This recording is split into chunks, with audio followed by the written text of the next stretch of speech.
लोकसभा निवडणुकीमध्ये नांदेडकरांनी भाजपला चांगलाच धक्का दिलाय। मोदी सरकारला नाकारत मतदारांनी काँग्रेस उमेदवाराच्या बाजूने कौल दिलाय।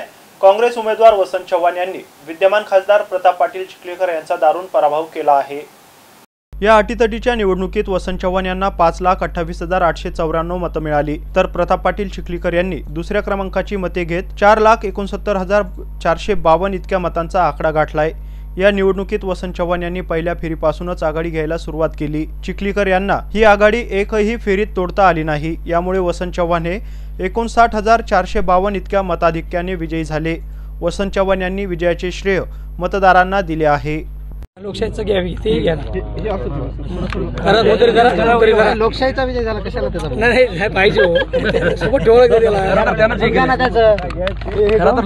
आधी केलं जय जयकार सर रोल एक मिनिट करू का मी आपला विजय झालाय पहिली काय प्रतिक्रिया आज नांदेड जिल्ह्याच्या जनतेने या लोकसभेच्या निवडणुकीमध्ये माझ्या पारड्यात भरभरून मतं दिली आणि त्यामुळे माझा या ठिकाणी विजय झाला। मी नांदेड जिल्ह्यातल्या मतदारांना माझ्या वतीनं मी या ठिकाणी अभिनंदन करतो, आभार मानतो। अशोक चव्हाणांसारखा दिग्गज नेता ज्यांच्या नावाने हा जिल्हा ओळखला जातो त्यांनी भाजपात प्रवेश केला, त्याचा काहीच फरक पडला नाही का? गणित झालं असेल, मतदारांनी का नाकारलं बीजेपीला? अशोक चव्हाण हे पूर्वाश्रमीचे काँग्रेसचे नेते आहेत। आम्ही 10 वर्ष त्यांच्या हाताखाली काम केलं आमदार म्हणून, पण अचानक त्यांनी काय निर्णय घेतला, त्यांच्यावर कुठला दबाव आला, ते बीजेपीमध्ये गेले। पण हे लोकांना सहन झालं नाही, कारण ज्या लोकांनी त्यांच्याकरता मारामाऱ्या केल्या, केसेस नोंदवले, त्यांच्यावर एवढं प्रेम देत असताना त्यांनी न सांगता त्यांनी आपला हा निर्णय घेतला, त्याच्यामुळे जनतेमध्ये असंतोष आहे। अशोक चव्हाणांमुळे तुमचा विजय झाला? आता मला तसं म्हणावं लागेल, अशोक चव्हाण गेले नसते तर मला उमेदवारी मिळाली नसती। अशोक चव्हाण गेल्यामुळे मला उमेदवारी मिळाली। अशोक चव्हाण भाजपामध्ये गेल्यामुळे मी आज खासदार झालो। नाही, त्यांचा जनतेचा राग होता का? जनतेचा राग होता, बिलकुल झाला असं वाटतं? नाही, जनतेने राग काढला त्यांनी बीजेपीमध्ये गेल्यामुळं। तुम्ही आज भोकरमध्ये मतदारसंघामध्ये बघा, त्यांना विधानसभेला 80-85 हजाराची लीड होती। आज भोकर मतदारसंघामध्ये साधारणतः 2-3 हजारची लीड, 200-300ची लीड बीजेपीला आहे। म्हणजे लोकांना अमान्य होतं ते। ही निवडणूक कशी झाली? निवडणूक तर चांगल्या वातावरणामध्ये ताकद खूप लावली होती। भाजप आता लावतात, देशात राज्यात त्यांची ताकद आहे, पण जनतेनं ऐकलं नाही ना। शेवटी जनता ही सर्वश्रेष्ठ आहे। जनतेने हातात घेतली निवडणूक आणि जनता जे ठरवलं, जनशक्तीचा विजय असा जनशक्तीचा पराभव झाला। मराठा आंदोलनाचं जे फॅक्टर आहे आणि इतर कोणते फॅक्टर म्हणतात तुमच्या विजयाच्या क्षेत्रात? आज जरांगे पाटलांनी जो आंदोलन केलं, खरं म्हणजे त्याचा परिणाम या ठिकाणी मला काँग्रेस पक्षाला म्हणून फायदा झाला। त्यांनी जाहीर केलं होतं की बीजेपी सोडून तुम्हाला ज्या पक्षाला मतदान करायचे ते करा। लोकांनी मला मतदान माझ्या पारड्यात पाडलं। दुसरी गोष्ट, सन्माननीय अशोकराव चव्हाण हे बीजेपीमध्ये पलायन केले। जनतेमध्ये असंतोष होता, ती नाराजी होती।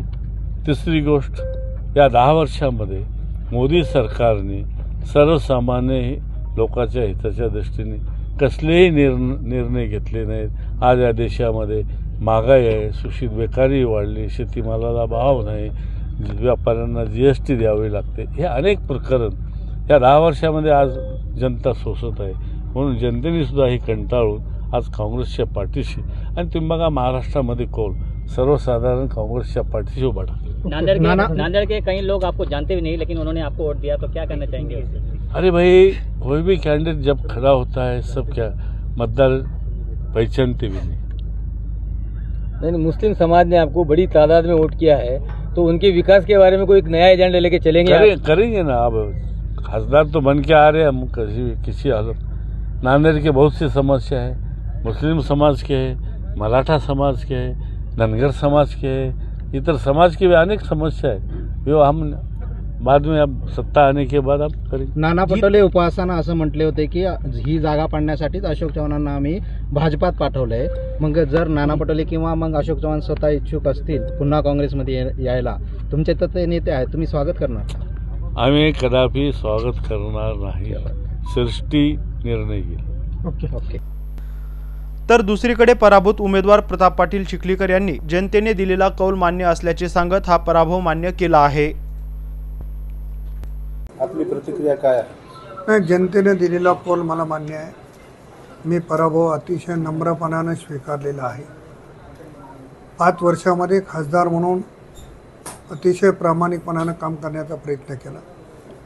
काम करत असताना कुठंतरी कमी जास्त होत असते, त्याच्यामुळे मी कुठं कमी पडलो याचं आत्मपरीक्षण मी करणार आहे. इतरावर दोष देण्यापेक्षा मी का पराभूत झालो हे मला त्याच्यातून बोध घ्यावाचा. पराभूतचा फॅक्ट कोणता वाटतो सर? पराभूतचा फॅक्टर असं आहे की तुम्हाला सगळ्या महाराष्ट्रामध्ये देशामध्ये होते काही विशिष्ट समाज हे भारतीय जनता पक्षाच्या विरोधात होते. जरांगे पाटलाचाही फॅक्टर या ठिकाणी लागू झाला, त्यामुळं माझा पराभव झाला असं मला वाटतं. चव्हाण साहेब भाजपमध्ये आले, तो फॅक्ट त्याच्यावर मी सांगितलं की अशोकराव स्वतः त्याच्यावर जास्त बोलू शकतात, परंतु त्यांच्या येण्यामुळं भारतीय जनता पक्षाला फायदा झाला, मी एवढं त्या ठिकाणी सांगतो. Praveen Kumar Deshmukh, MCN news, Nanded.